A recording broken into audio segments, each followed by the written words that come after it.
이스라엘에는 쿰란 공동체가 있었습니다. 쿰란 공동체가 왜 생겼는가? 이 안티오푸스 에피파네스라고 하는 사람이 있었는데, 이 사람이 다윗 왕이 세운 사독계열의 대제사장을 완전히 파면시켜버리고 자기 멋대로 제사장을 세우는 거예요. 대제사장을. 그러니까 대제사장이 되려고 막 이스라엘 제사장 가운데 막 돈 보따리를 가서 뒷돈을 대는 거 있잖아요. 그래서 이제 대제사장이 시작이 되었고, 요 전통이 로마 시대 때까지 계속해서 이어지게 되었습니다. 그래서 이제 예수님 당시에도 이스라엘에서 대제사장이 되기 위해서는 막 뒷돈을 로마 황실에 대야 됐어요. 그러기 위해서는 제사장들이 돈을 많이 벌어야 되지 않겠습니까? 그래서 이제 성전세를 걷어들이는데 안 내는 사람들 막 곤봉으로 뒤통수를 깨가지고 강제로 성전세를 받아들였고요. 그것도 모자라서 성전에서 이제 장사하는 제도까지 만들었습니다. 그래서 성전 문 앞에서 막 돈 바꿔주고요 말이죠. 막 장사를 하고 막 근데 이제 사실 필요가 하긴 했어요. 저 멀리서 해외에서 디아스포라 유대인들이 어떻게 막 소를 가져오고 양을 가져오겠습니까? 근데 그걸 또 이스라엘의 시장에서 사실은 사도 돼요. 그런데 그걸 꼭 성전 문 앞에다가 갖다가 그것을 돈을 바꿔주도록 하고, 더더구나 돈도요 이스라엘 돈을 바쳐야지 어디 저 부정한 남의 나라 돈 헌금 받을 수가 없었잖아요, 당시로서는 말이죠. 그래서 이제 편의를 세우기 위해서, 편의를 제공하기 위해서 성전 문 앞에다가 돈도 바꿔주고 짐승도 팔았습니다. 근데 아예 나중에는 이 짐승의 대가리에다가 도장을 찍어놔요. 그 도장 찍은 짐승만 제물로 받겠다. 그러다 보니까 이스라엘의 안에 살아가는 사람들도 그 대제사장의 직인이 찍혀있는 이 짐승을 하나님 앞에 드립니다. 근데 그게 얼마냐? 아니 시중가보다도 4배 5배나 더 비싸게 주고 사야 했습니다. 울며 겨자 먹기로. 그리고 이제 그 모든 돈이, 뒷돈이 다 누구로 들어가느냐? 전부 대제사장의 친인척, 아주 성전에서 끝발 있는 제사장의 친인척을 세워서 장사를 하게 하고, 요즘으로 말하면 이제 사륙제로 받아가지고 제사장이 이제 60% 아니면 40%를 먹어요. 그 돈을 이제 로마 황실에다가 갖다가 주었으니 여러분 어떻게 되겠습니까? 나라 꼴이 어떻게 되고 이스라엘의 성전 꼴이 어떻게 되었겠습니까? 그냥 돈밖에 모르는 거예요, 그냥 제사장들이 말이죠. 그리고 로마 황실에 가서 막 뒷돈을 대면서 저에게 끝발 있는 제사장 직분을 달라고, 저에게 대제사장 직분을 달라고. 여러분 어떻게 돼요? 이 꼴을 보기 싫었던 이 유대 지도자들, 특별히 제사장들이 어디로 나갑니까? 성전을 떠나 광야로 나갔습니다. 한마디로 그들은 권력을 누리며 편하게 살 수 있는 제사장으로서의 모든 특권을 다 내려놓았습니다. 에라이 더러운 놈들아, 이놈들아, 니들이나 차례 처먹어라. 우리는 제사장 안 했으면 안 했지, 우리는 그런 짓은 못한다. 모든 특권을 포기하고 광야에 나가서 살련다. 차라리 광야에 가서 죄를 고백하고 정결하게 살고 하나님의 메시아를 기다리며 살리라. 그들은 제사장의 직분만 갖고 있어도 평생 편하게 먹고 살고 특권을 누리고 살 수 있었습니다. 근데 그 모든 안정적인 삶을 다 포기하고 광야로 나갔습니다. 그리고 경건한 공동체를 이루었으니 그 경건한 공동체가 쿰란 공동체, 에센파라고 하죠. 지금도 사이바다에 가보면 이제 쿰란 공동체의 유적지가 있습니다. 고고학자들이 발굴을 잘 해놨는데 지금 저기 걸어가고 있는 분들이 바로 우리 교인들입니다. 그들은 거기서 시대와 사회에 살아있는 정신의 영성으로 존재하고 있었습니다. 그것도 정결한 영성을 추구하는 사람들이 되었죠.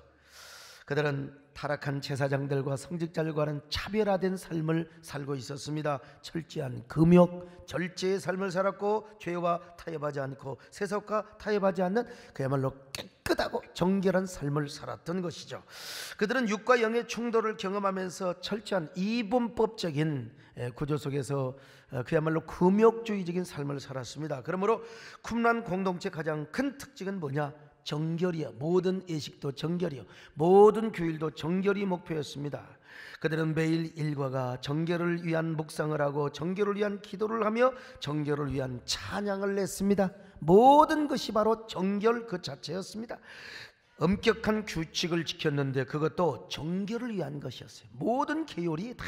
그리고 정결탕에 가서 언제나 몸과 마음을 깨끗하게 정결하게 했습니다. 지금도 가보면 정결탕이 있는데요, 저 정결탕은요 다 빗물을, 하늘에서 내려오는 빗물을 받아가지고 특별히 성경 사본을 쓸 때는 기도하며 목욕을 하고 경건한 마음으로 썼습니다. 그리고 여호와라는 이름이 나올 때마다 붓을 다시 씻고 그리고 여호와를 씁니다. 뿐만 아니라 몸을 다시 씻고 와서 깨끗한 몸과 마음으로, 정결한 마음으로. 그래서 이사야서 한 권을 쓸 때 544번을 정결탕에 가서 몸을 씻었다는 거예요. 여호와, 그럼 가서 또 씻고, 여호와 또 씻고. 얼마나 대단했겠습니까? 그들은 그만큼 하나님을 두려워하면서 정결한 공동체를 이루었습니다. 그래도 그들은 자기 힘으로는 절대로 정결할 수 없다고 그랬어요. 그래서 하나님이 약속하신 메시아가 와야 우리가 정결하게 될 수 있다고 생각했던 것입니다. 그래서 그들은 메시아 공동체, 메시아 대망 사상을 이루면서 정결 공동체를 이루었던 것입니다. 한마디로 제2의 나시린 운동을 하였던 거지요. 자, 이런 걸 볼 때 우리는 얼마나 정결한 사람인가, 우리는 정결을 위해서 얼마나 이렇게 노력하고 있는 사람인가를 우리가 한번 자성합해 볼 필요가 있는 거예요. 정결한 삶은 그냥 나옵니까? 정결하고자 하는 그 영성, 투지, 영적인 투혼, 그 영성이 있어야 나오는 거 아니겠습니까? 그러므로 오늘 여러분 이 시간 정결한 영성의 생명을 거시기를 바랍니다. 정결한 삶을 살려는 영적인 투혼을 가지시기를 바랍니다. 우리 자신뿐만 아니라 우리 교회가요 정결을 위해서 생명을 걸어야 됩니다. 여러분, 우리 세eden 교회를 위해, 세eden 교회라고 한 줄 아세요? 저 하늘의 천상교회, 때묻지 않는 천상교회 이미지를 추구하는, 그러니까 여러분 세속에 때묻지 않는 교회요, 우리 세eden 교회가 먼저 정결한 교회 되시기를 바랍니다. 우리 교회뿐만 아니라 우리 한국교회가 정결한 영성의 생명을 걸어야 됩니다. 그것이 우리가 사는 길이요, 우리 교회가 사는 길이요, 한국교회가 사는 길인 것입니다. 여러분, 그러므로 여러분이요 우리 모두 정결한 영성의 생명을 거시기를 바랍니다. 정결한 삶을 위해서 목숨을 거시기를 바랍니다. 그런 영적인 투혼을 하시기를 바랍니다. 하나님의 사랑 영원히 함께하리. 십자가의 길을 걷는 자여, 순교자의 삶을 사는 이에게 초롱하는 소리와 주의 순결한 신부가 되리. 내 생명 주님께 내 순결이여, 내 순결 주님, 내 정결이여, 내 정결 주님께.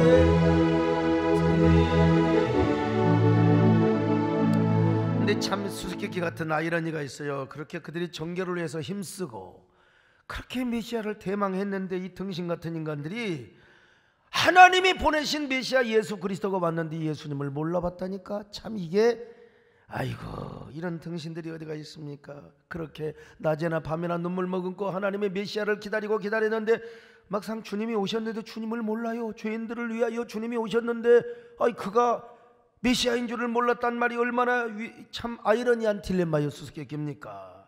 근데 그 가운데 광야에서 예수님을 알아보고 하나님의 아들 메시아를 알아봤던 사람이 딱 한 명 있었는데 그가 누구냐? 세례 요한입니다. 학자들에 의하면 세례 요한도 처음에는 쿰란 공동체 일원이었는데 나중에 탈출을 했다는 거예요. 이탈을 했다는 겁니다. 쿰란 공동체가 정결을 위한 노력과 금욕을 하는 건 좋은데 너무 계율 중심이라는 거죠. 그래서 세례 요한은 쿰란 공동체에서 탈퇴하여 광야에서 회개의 세례를 주었다는 것, 단독 사역을 했다는 것이죠. 어디까지나 학자들의 추측에 불과합니다만은 반대하는 학자도 있습니다. 아무튼 유대 광야에 예수님이 나타나시자 세례 요한이 보라, 세상 죄를 지고 가는 하나님의 어린 양이로다. 자, 요한복음 1장 29절 같이 보실까요? 시작. 이튿날 요한이 예수께서 자기에게 나오심을 보고 이르되 보라, 세상 죄를 지고 가는 하나님의 어린 양이로다. 자, 여러분 참 세례 요한이 예수님을 알아본, 물론 친척이었기 때문에 당연히 알아봐야 되겠지만 성령님의 주권적인 감동으로 특별히 메시아라는 사실을 알게 된 것이죠. 막 이런 걸 볼 때요, 세례 요한이나 우리나 우리가 예수 믿고 하나님의 자녀가 된 거, 세상에 아이고 이게 얼마나 큰 은혜고 얼마나 큰 축복인가. 이 세상에 얼마나 많고 많은 사람들이 많이 있는데 전에 하나 많이 하나 오늘도 여러분들이 출애굽하여 오늘 이렇게 주님 앞에 놓아서 예배를 드리고 주님을 왕이라고 모시고, 이거 얼마나 큰 축복인지 알 수가 없으면 이거야말로 뭐냐? 하나님의 은혜입니다. 이게 바로 Amazing Grace, 어처구니 없는 은혜라는 것입니다. 여러분, 이 세상에 나가보면 우리보다 더 윤리적이고 도덕적이고 고상한 인격을 가지고 있는 사람이 얼마나 많이 있는지 몰라요. 그런데 그런 사람들 중에 아직 예수 안 믿는 사람이 많아요. 예수님이 누군지를 몰라서 이게 얼마나 억울해요. 그렇게 착하고 그렇게 인격적이고 그렇게 고미한 고상한 도덕률을 지키면서도 예수님을 모르다니 얼마나 억울한 사람입니까? 그런데 우리는 웬 은혜, 웬 사랑, 웬 축복으로 우리가 예수님을 알게 되었고 하나님의 은혜를 찬양하게 되었으니, 이게 바로 뭡니까? 하나님의 은혜임을 믿으시기를 바랍니다. 나는 저를 봐도 마찬가지요. 저는 서목사에게 여러분 예수 믿을 사람이 아니고 저는 목사 될 사람이 아닙니다. 그런데 웬 은혜 웬 축복으로 하나님의 자녀가 되고 예수님을 전하는 목사가 되었으니, 야, 이게 진짜 은혜 아니고 무엇이겠습니까? 이걸 뭐라고 표현할 수 있습니까? 그러니까 이런 걸 생각할 때마다 감격이지요. 여러분, 얼마나 눈물 젖은 찬양을 하고 하나님께 백골난망으로 충성할 수밖에 없어요. 여러분에게 이런 감격이 있나요? 이런 찬양이 있나요? 이런 눈물 젖은 찬양을 하고 있습니까? 여러분, 백골난망의 충성을 하나님 앞에 다짐하고 있습니까? 무엇이 그렇게 만드나요? 은혜가 그렇게 만드는 겁니다. 여러분요, 하나님의 은혜를 있을 때 왜 구속하여 주는지 난 알 수 없고, 내가 믿고 떠오르지 않아 내 영편 하시는 주 늘 보여주실 것은 나는 확실히 아네. 내가 믿고 떠오르지 않아 내 모든 영편 하시는 주 늘 보여주실 것은 나는 확실히, 나 같은 죄인을 살리신 주님이여, 나 같은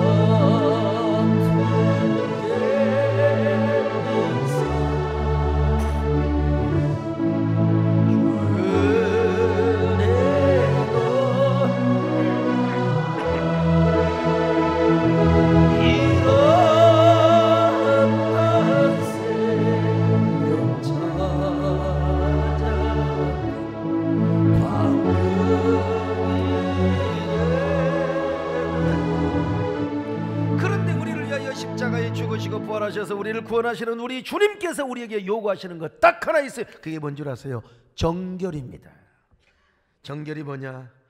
히브리어로는 타우르, 헬라어로는 카사리 스모스, 코스모스가 아닙니다. 여러분, 이 뜻이 뭐냐? 그냥 한마디로 순전함, 깨끗함을 말하는 거예요. 깨끗함, 순백의 신앙이죠.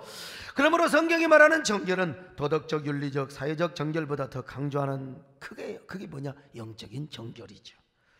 물론 우리가 도덕적, 윤리적 정결을 지켜야죠. 사회적 정결도 당연히 소유해야죠.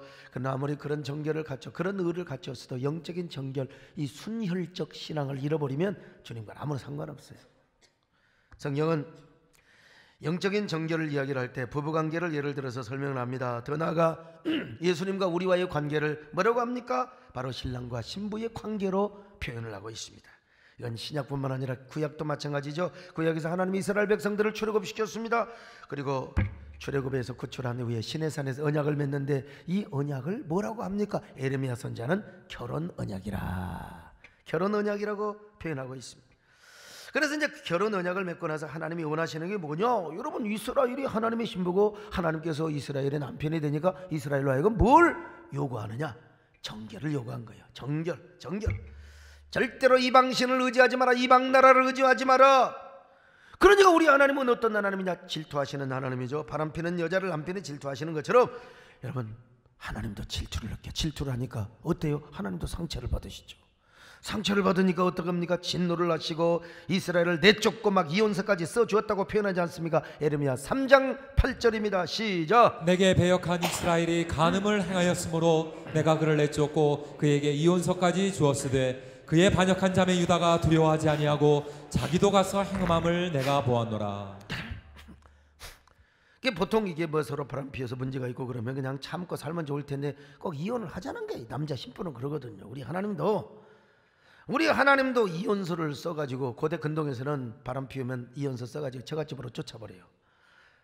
그것이 이제 고대 근동의 하나의 어떤 문화였어요. 하나님도 그런 고대교 그리고 그런 문화적인 배경 속에서 이혼서 써가지고 바벨론으로, 야 니들이 어디야? 사실은 애굽에서 살았잖아. 애굽에 뭐 친척이나 다름없는 바벨론으로 쫓아버리는 거야. 쫓아버린 거예요.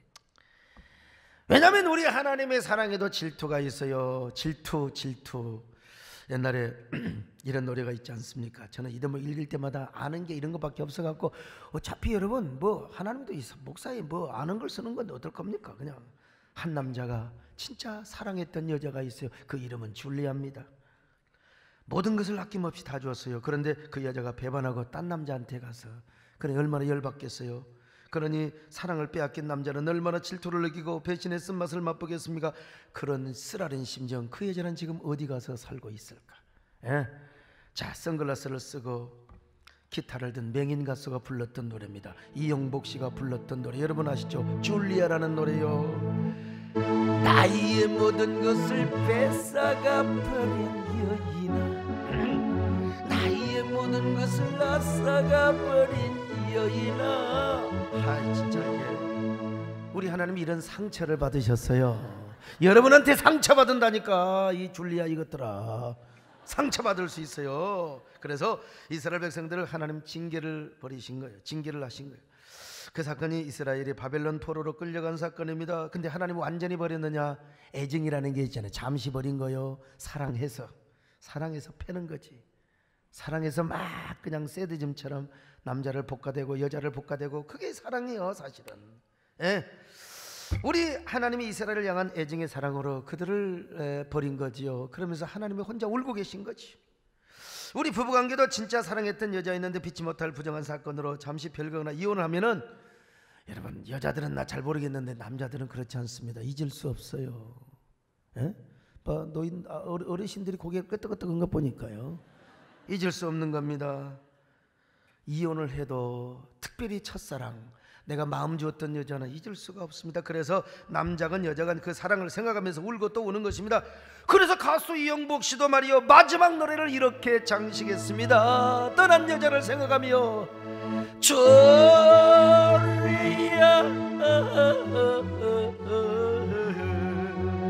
꿈에도 못 잊을 여인아, 줄리아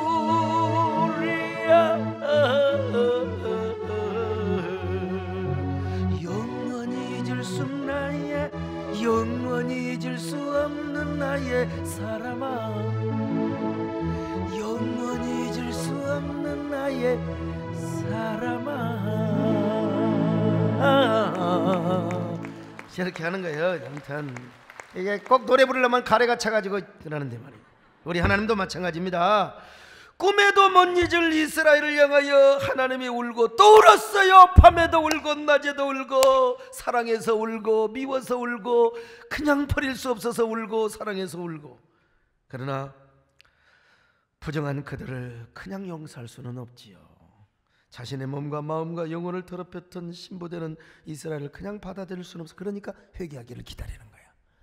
회개하기를 기다리는 거예요. 하나님은 울면서 그들을 기다렸습니다. 마침내 그들이 자신의 죄를 회개하고 깨닫습니다. 그랬어, 우리가 진짜 하나님 앞에 범죄하였구나, 우리 몸을 더럽혔구나, 우리는 바람을 피웠던 간음하는 여자였어, 주여 용서하여. 그렇게 회개하고 정결하게 살기를 다짐했을 때 하나님이 그들을 용서하시고 예루살렘으로 다시 돌아오게 한 겁니다, 여러분. 그래서 구약에서도 우리 하나님은 뭘 원하셨어요? 이스라엘 백성들의 정결을 원해. 정결. 신약에 와서는 더더욱 그렇습니다. 우리가 하나님 앞에 영적 정결을 지키지 못하고 세상과 짝짝꿍하고 그냥 세상 세속주의로 나가면 그런 성도를 뭐라고 하냐, 가늠하는 여인이라고 해서 가늠하는 여인. 자, 야고보서 4장 4절입니다. 시작. 가늠한 여인들아, 세상과 벗된 것이 하나님과 원수됨을 알지 못하느냐. 그런즉 누구든지 세상과 벗이 되고자 하는 자는 스스로 하나님과 원수되는 것이니라. 세상과 짝하지 마십시오. 세상 속에 살지만 너무 세상과 벗하여 살지 마세요. 주님을 친구로 사시기를 주의 이름으로 축원합니다. 그러니까 사도 바울은요, 자신의 목회 사역을 뭐라고 하느냐, 종마장의 사역이라고 하는 것입니다. 신랑 되신 그리스도 앞에 교린도 고인들을 끝까지 신부로 갖고 와서 주님 앞에 여기 아주 정결한 신부가 있습니다, 이걸 소개하는 종마장이라는 거예요. 바울에 의하면 그리스도는 우리의 남편이고 또 우리는 그리스도의 신부라는 것입니다. 신부는 신랑 앞에 무엇을 지켜야 됩니까? 정결을 지켜야죠. 정결. 고린도 교인들로 하여금 주님 앞에 정결한 신부가 되도록 하는 것이 자신의 목회 사역이라고 하는 것입니다. 자, 고린도후서 11장 1절로 2절입니다. 시작. 원하건대 너희는 나의 좀 어리석은 것을 용납하라. 청하건대 나를 용납하라. 내가 하나님의 열심으로 너희를 위하여 열심을 내노니 내가 너희를 정결한 처녀로 한 남편인 그리스도께 드리려고 중매함이로다. 예, 오늘날도 마찬가지. 오늘날 목회 사역도, 제 목회 사역도 마찬가지입니다. 여러분들을 순결한 신부, 여러분들을 주님 앞에 순결한 처녀로 바치는 사역이 여기 새 에덴 교회 사역이라는 걸 여러분 아셔야 돼요. 왜냐? 우리 주님께서 제일 기뻐하고 좋아하는 것이 바로 성결이요. 성결. 정결. 우리 남진 장로님이 사랑하는 딸을 얼마나 사랑하는지요. 공연한 중에도 야, 너 집에 갔냐? 확인하고 공연에 올라가신대요. 다 딸을 순결하게 키우시려고, 깨끗하게 키워서 깨끗한 여자로 신부로 사위에게 다 그렇게 이제 인수인계 하려고 그런 거죠. 우리 아빠는 다 그런 마음이 있잖아요. 저도 그렇습니다. 여러분, 깨끗한 성도 되시기를 바랍니다. 정결한 신부가 되시기를 바랍니다. 그런데 반대로 주님이 가장 싫어하는 게 뭔 줄 아세요? 부정결이요. 부정결. 바리새인들 봐요. 이 바리새인은 참 세상적으로 고상한 윤리주의자입니다. 얼마나 도덕주의자인지 몰라요. 그들의 윤리와 도덕은 얼마나 높은 수준이었는지 몰라요. 율법적인 정결은 거의 뭐 하늘에 닿았다고 할 수 있죠. 그러니까 당시에 존경받아서. 그런데 여러분, 그들에게는 영적인 정결이 없어요. 순혈적 신앙이 없어요. 주님 보시기에는 아주 부정결한 사람이었어요.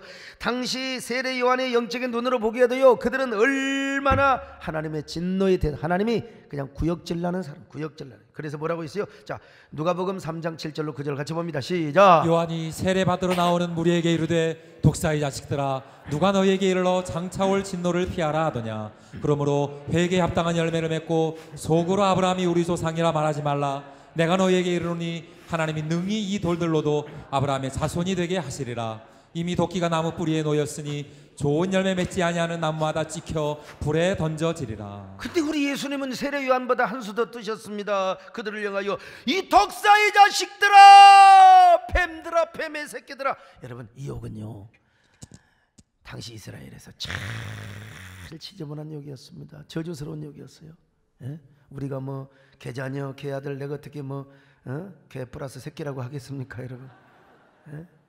근데 우리는 그게 심한 욕이라고 하지만 이스라엘에서는요, 뱀 새끼, 저주받은 놈이에요. 완전히 에라이 독사의 새끼. 근데 예수님 하셨더니 마태복음 23장 30절로 33절 같이 보실까요? 시작. 너희가 너희 조상의 분량을 채우라. 뱀들아, 독사의 새끼들아, 너희가 어떻게 지옥의 판결을 피하겠느냐. 진짜 예수님이 너무 과격할 정도야 사실. 근데 이런 예수님이 성전에 들어갔어요. 성전에 들어가 보니까 아이고, 돈 바꾸는 사람들, 장사치들 말이요, 그냥 성전에서 아이고 지저분한 모습이 다 보이네요. 그게 다 누구요? 제사장의 끈앞풀들이요. 거기서 다 장사해서 사륙제로 뒷동거리한 거 주님도 다 하셨어요. 그래서 막 그냥 의분을 내시면서 노끈으로 막 채찍을 만드셔서 막 양들을 다 내쫓아버리시고, 그리고 돈 바꾸는 사람들의 돈을 쏟으시고 세상의 책상을 다 엎어버렸어요. 그러면서 고함을 치는 거야. 여보시아들, 어쩌면 막 이놈들아, 이 새끼들아 했을지도 몰라요. 당장 나가버려. 에이, 영어로 막 stupid man, get out. 내 아버지 집으로 장사하는 집을 만들지 마라. 내 아버지 집은 만민이 기도하는 집이니라. 왜 내 아버지 집을 거룩한 집을 더럽히느냐 이거요. 진짜 어떻게 너무 그냥 예수님이 그냥 너무 그냥 과격하시고 어떻게 이럴 수가 있을까. 그러나 그만큼 예수님은 성전 청결을 원하셨던 겁니다. 성전이 부패하고 제사장 종교 지도자들 모두가 부패했기 때문이요. 정결을 원하시는 주님, 순결을 원하시는 주님. 얼마나 정결을 원하셨으면 부정하고 더러워진 성전을 그렇게 과격한 행동으로 정결하게 하셨을까. 여러분, 오늘 이 말씀을 통하여 우리 예수님은 정결을 원하신다, 깨끗함을 원하신다, 순결을 원하신다, 순백을 원하신다. 오늘 여러분이요, 우리 하나님은 정결한 자를 쓰신다는 사실을 아시기를 바랍니다. 정결한 교회를 쓰신다는 사실을 아시기를 바랍니다. 하나님은 부정한 사람 쓸 수가 없어요. 더러운 사람, 더러운 교회 촛대 옮겨버려. 바울도 정결하고 깨끗한 그릇은 하나님 앞에 끝까지 쓰임받지만 부정한 그릇은 버림을 받는다고 하지 않습니까? 디모데후서 2장 20절로 21절 같이 봅니다. 시작. 큰 집에는 금그릇과 은그릇뿐 아니라 나무그릇과 질그릇도 있어 귀하게 쓰는 것도 있고 천하게 쓰는 것도 있나니 그러므로 누구든지 이런 것에서 자기를 깨끗하게 하면 귀히 쓰는 그릇이 되어 거룩하고 주인의 쓰심에 합당하며 모든 선한 일에 준비함이 되리라. 여러분 보세요. 깨끗한 그릇이 귀하게 쓰임 받는다고 하잖아요. 여러분, 그릇에 똥이 묻어 있는데 어떻게 여기다 밥을 먹습니까? 여러분 아무리 성령 충만하다고 엄마 야 우리 오늘 변기통에다 밥 말아 먹을까? 이런 사람 어디가 있겠어? 말도 안 되지. 그릇도 여러 종류가 있습니다. 질그릇이 있어요. 이 질그릇은 쓰기는 편합니다. 그러나 깨지기를 잘해요. 질그릇은 결코 귀한 그릇이라고 할 수 없죠. 여러분, 질그릇 아무것도 아닌 거고 깨집니다. 아무것도 아닌 거고 깨져. 아무것도 아니고 작살납니다. 쓰기에는 편하지만 천박한 그릇이죠. 근데 질그릇 다음으로 나무 그릇이 있습니다. 나무 그릇은요 잘 안 깨지죠. 어린 시절에 저희 집에는 제사가 많았습니다. 저희 아버지는요 종갓집 장손이었거든요. 그때 저희 집에서는 이래봬도 제사 지낼 때요 사기 그릇 가지고 질그릇 가지고 안 지냈습니다. 제기, 나무 그릇으로 지내는 제기가, 이 양반 동네는 이 제기로 다 제사 지내는데 싹 해가지고 나도 그런 거 가지고 그냥 하도 많이 봐가지고. 근데요 저희 아버님이 워낙 제사를 그렇게 정성스럽게 드렸습니다. 나중에 예수 믿고 회개하느라 얼마나 힘드셨을까. 근데 제사가 많으니까 어린 시절에 딱 한 가지 좋은 건 있었어요. 그게 뭐냐면 떡을 자주 처먹는 거예요. 그렇게 가난하지만 어쩌면 그렇게 아버님이 그렇게 정성스럽게 선영을 잘 모셔야 된다고. 저는 이 떡 저 떡만 하면요 제가 애들에게 떡을 나눠줘서 제가 어릴 때부터 어쩔 수 없이 제가 보스가 돼야 됐습니다. 여러분, 가방도 들어주고 시다말이 하는 애들이 줄줄 따라. 왜? 떡 먹으면 다 그렇게 되게 돼 있어요. 떡을 얻어 먹으면 그렇게 되어 있어요. 그때 제가 이제 떡 심부름을 또 했습니다. 참 저는요 제가 봐도 왜 이렇게 어릴 때부터 참 우리 어머니 아버지 아니 이렇게 누나들 바쁘고요 막 그냥님 떡 심부름을 하면 남자가 이렇게 막 쪽팔리게 왜 그런 거느냐고. 나는 어머니가 하라면 네 하고 했어요. 떡 심부름 다 갖다가 날라줬어요. 그때 떡을 어디다가 담아다가, 여러분 질그릇이 아닙니다. 나무 그릇, 나무 쟁반에다가 떡을 딱 담아다가 제가 이제 이웃집에다가 갖다 주는데 우리 집은 언덕백입니다. 언덕백이 언덕백에서 저 아래까지 심부름을 다녀오려고 막 신나게 뜁니다. 빨리 갔다 오고 또 우리 엄마한테 잘 보이려고 빨리 갔다 오려고 그렇게 달려가다가 돌불에 넘어져서 팍 쳐빠져버려. 그러면요 떡은 사방으로 길바닥에 다 떨어지고 나무 그릇은 저 깨골창에 세상에 오줌 똥 내려가는데 거기에 다 굴러가 있어요. 근데 참 이 나무 그릇은 대단합니다. 깨지지를 않아요. 그냥 나무 그릇 뭐 구정물이 묻었어도 그냥 옷으로 닦아버리면 됩니다. 그리고 떡은요 그냥 탈탈 털면 되는 거예요. 옛날 떡 있잖아요. 고물까지 다 떨어지고 탈탈탈 떨어 그냥. 그리고 그건 갖다 주는 겁니다. 그냥. 네. 그러면 제가 떡 심부름하면 또 우리 동네 저 밑에 오구가짐이라고 있는데 우리 집안의 어른이요, 아짐 아주 떡 갖고 제사 떡 가져왔다고 하면요, 그분이 얼마나 저를 칭찬하는 줄. 아이고 강서가 너는 앞으로 커서 무엇이 되려고 이렇게 심부름을 잘하냐, 야 정말 성격도 염려하고 칭찬 받는데 제가 그냥 오면 안 되죠. 떡이 분명히 땅에 떨어졌으니까 제가 이제 머리를 굴리는 겁니다. 아이고 아짐, 어머니가 그러시는데 이번 떡은요 쌀래기가 좀 들어가서요 돌이 있을지 모르니까 조심해서 드셔야 됩니다. 어머니가 그러시더라고. 참. 그럼 분명히 이제 오후에나 이튿날 이제 아침에 오셔가지고 이제 우리 어머니한테 그래, 아이 대산떡, 아 이번에 떡은 진짜 돌이 많대. 돌이 많아. 그래도 나무 그릇은 깨지지를 않아서 좋아요. 나무 그릇은 참 깨지지, 질그릇보다 귀한 그릇이요. 그러나 나무 그릇도 금 그릇에 비하면은 귀한 그릇이 될 수 없는 게, 나무 그릇은요 불같은 시험을 만나면 박살나버려. 그냥 바로 타져버려. 여러분 그렇게 믿음 좋고 봉사자라고 그냥 목사를 위해서 죽겠다고 그냥, 근데 그놈의 성질 못 이기면 팍팍 타버려. 그냥 아이 서재 불나니까 그냥 금방 타버리더라고. 그냥 그렇게 충성하고 믿음 좋다고 그냥 교회 와서 그러다가 아무것도 아닌 불같은 시험 만나면 그냥 타버린다니까. 귀하게 쓸 수가 없어요. 금그릇은 왜 귀하느냐, 영광무불이 들어가면 들어갈수록 반짝입니다.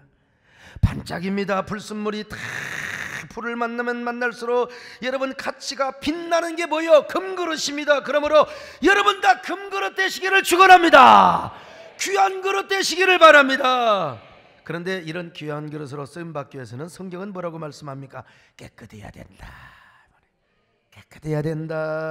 오늘날로 말하면 정결한 영성을 소유해야 되는 거요.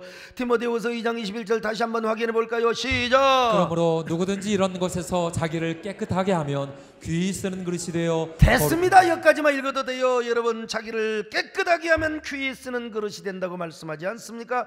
여러분 그러므로 우리 먼저 깨끗하시기를 바랍니다. 정결하시기를 바랍니다. 그렇게 해서 귀한 그릇으로 쓰임 받으시기를 축원합니다. 옆 사람 보고 한번 인사 좀 합시다. 어쩌면 그렇게 깨끗한 그릇처럼 생기셨습니까? 한 번 더 하세요. 귀한 그릇이 옆에 앉아 있어. 저도 귀하게 생겼습니다. 그냥 하세요. 멀미나지 마시고 구역질 나도 아이고 하면서 하세요. 네가 뭘 깨끗하냐? 그래 깨끗하다 어쩔래워. 어떻든 우리가 깨끗해야 됩니다. 여러분 교회도 마찬가지요. 교회도 정결하지 않고 부정하게 되면 반드시 무너집니다. 여러분 교회가 더러워지면요. 그래서 예수님은 이런 걸 아시고 성전 청결의 모범을 보여주셨던 것입니다. 반드시 성전을 헐리라. 자신의 사흘 만에 다시 일으켜준다는 겁니다. 요한복음 2장 19절입니다. 시작. 예수께서 대답하여 이르시되 너희가 이 성전을 헐라 내가 사흘 동안에 일으키리라. 구원사적으로 반드시 이 성전은 헐려야 됩니다. 그러나 구원사적이 아니더라도 그 더럽고 부족한 성전은 당연히 무너져야 했습니다. 그래서 예수님은 구약의 성전 대신 새로운 성전을 세운 거지요. 이것이 바로 무엇입니까? 그리스도의 몸된 교회예요. 근데 우리가 꼭 깨달아야 될 것은 여러분 구약의 성전뿐만 아니라 신약의 교회도 정결해야 된다. 정결하지 않고 더러워지면 촛대를 옮긴다는 거예요. 성도도 부정하게 되면 사역의 현장에서 버림을 받아요. 목사도 마찬가지입니다. 삼손을 봐요. 머리가 잘리고 두 눈이 뽑혀가지고 여러분 맷돌을 돌렸어요. 우리 한국교회도 이러면 절대로 안 된다는 거예요. 그러니까 성도건 교회건 흥하고 형통하는 비결은 뭐예요? 순결을 지키는 거예요. 순백의 신앙을 갖는 겁니다. 순혈적 영성을 소유하는 것입니다. 여러분요, 여러분 이런 성결하시기를 바랍니다. 순결하시기를 바랍니다. 정결한 성도들이 되시기를 바랍니다. 우리 모두 교회가 정결한 새된 교회가 되시기를 바랍니다. 정결한 마음 주시옵소서. 오 주님, 정직한 영을 새롭게 하소서. 나를 주님 앞에서 멀리하지 마시고 주의 성령을 거두지 마옵소서.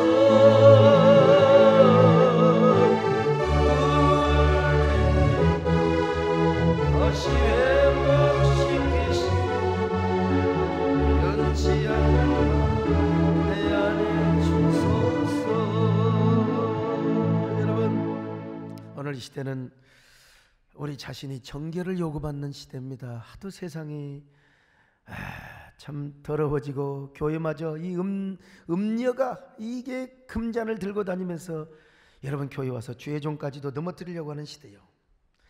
이 시대의 사상과 문화는 깊은 바닷속의 잠수함처럼 얼마나 도저하고 얼마나 음흉하게 흐르고 있는지 몰라. 그래서 그 속에서는 말로 할 수 없는 부정과 타락, 음란한 죄악들로 남부하여 부패하고 썩어가고 있습니다. 근데 어느 누구 하나 정결 때문에 괴로워하고 정결 때문에 눈물을 흘리며 잠 못 들며 괴로워하는 사람 별로 없어요. 그저 돈이죠, 권력이죠, 명예지요. 교회가 세속화되어 가고 있습니다. 여러분, 참 이럴 때 우리가 뭐 해야 되느냐? 이 시대를 향한 정결의 연설을 써야 돼요. 성도도 세속화되어 가고 교회도 세속화되어 가고 있거든요. 이놈의 자본주의, 물량주의, 성공주의 물들어서 교회가 권력화되어 가고, 교회가 권력. 여러분, 교회가 이게 목표되면 안 되거든. 사실은 뭐 우리 교회도 큰 교회 중에 하나입니다만은 절대로 교회가 권력화되어 가서는 안 됩니다. 안 됩니다. 이건 안 됩니다, 여러분. 바로 이런 때 우리는 누구인가를 알아야 돼요. 우리는 누구냐? 주님의 신부다. 벌렁까진 성도가 아니라 순혈적 신앙을 가진 주님의 신부다. 신부는 어떤 사람이어야 됩니까? 신랑 앞에서 정결한 존재가 되어야 돼요. 이런 얘기도 아멘을 더럽게 안 하신다니까. 여전히 벌렁 까지고 싶습니까, 여러분? 순결을 생명처럼 여기는 존재가 되어야 되지 않겠습니까? 그런 성도와 교회가 끝까지 살아남고 주님께 칭찬받을 수 있습니다, 여러분. 그러나 부정한 성도와 교회는 반드시 버림받아요. 버림받아, 반드시. 망하려면 부정하면 되는 거예요. 더러워지면 되는 거예요, 스스로. 여러분, 정결한 성도가 됩시다. 정결한 교회가 됩시다. 우리 한국교회도 영적인 정결을 회복하고 소유할 때 다시 일어날 수 있습니다. 다시 부흥할 수 있습니다. 믿지 않는 사이로부터 존중받고 그리고 사랑받을 수 있습니다. 그리고 다음 시대까지도 보장받고 책임질 수 있습니다. 그런 저와 여러분 되시기를 주님의 이름으로 축원합니다. 하나님 아버지 감사합니다. 우리 모두 우리 정결의 연설을 쓰는 저희들 되게 하여 주옵소서. 정결의 교회 되게 하여 주옵소서. 예수님의 이름으로 기도드리옵나이다. 아멘.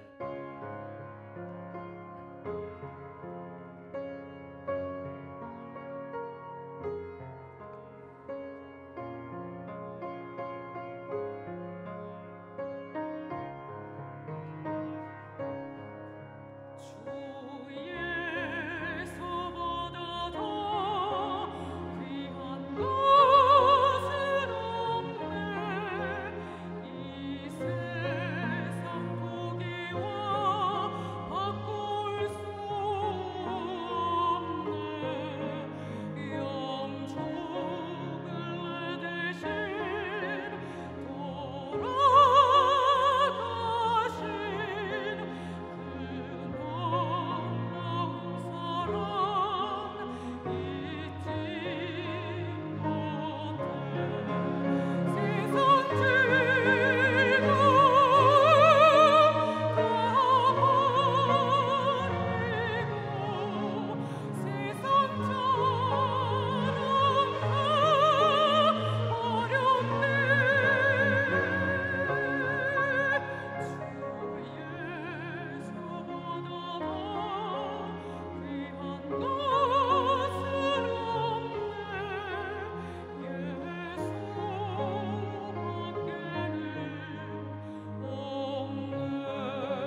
하나님 아버지 고맙습니다.